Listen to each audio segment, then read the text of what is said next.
Hi, I'm Jay Barnes. I'm a state representative from Jefferson City, Missouri, and I'm bringing this Facebook update of Missouri Minute to update you on what the Missouri House has been up to this week.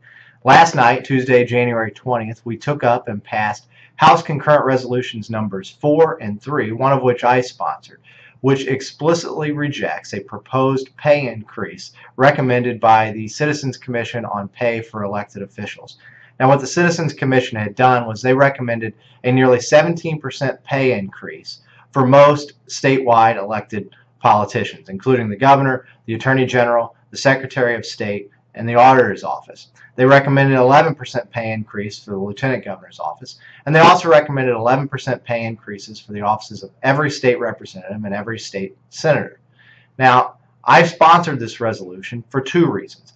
The first reason is that we've got a major discrepancy between treatment of politicians' pay in this state and treatment of the regular state employees who do the things necessary to make state government run. For example, corrections officers that keep us safe from dangerous criminals behind bars only make $28,000 a year. State representatives who work 5 months a year full-time, and then we also work other months of the year, make $36,000 a year under current law. Under current law, our state representatives and state senators are the 16th highest paid legislative politicians in the country as compared to our colleagues in other states. Compare that with regular state employees who do the things that are necessary to make state government run. They are the worst paid in the entire country according to the Census Bureau.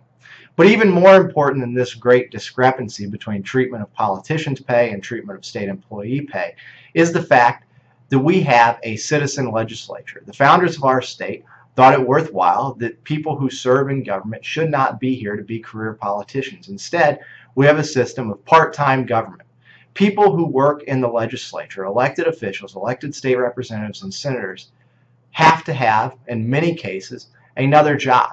We have to have a foot in the real world. If we want an effective citizen legislature, we have to have a situation like that. Because as soon as a person gets elected to these offices, let me tell you something, their jokes get funnier, their wits get more keen, and all of a sudden everybody knows who they are. It's very easy to get caught up in the capital bubble here and expect things that one might or might not deserve. Keeping legislative pay modest helps keep legislators with a foot in the real world to be more effective legislators, to know what's going on in the real world. And it was for those two reasons that I sponsored the resolution. The vast majority of my colleagues agree. That's why last night the resolutions passed by a margin of 135 to 13, with a number of people abstaining from voting. But the resolution has been sent to the Missouri Senate, where I hope it will pass. Thank you for listening. I plan to try to do more of these updates as the session goes on, because I think it's important to keep people informed of what they're doing, of what we're doing in the Missouri House.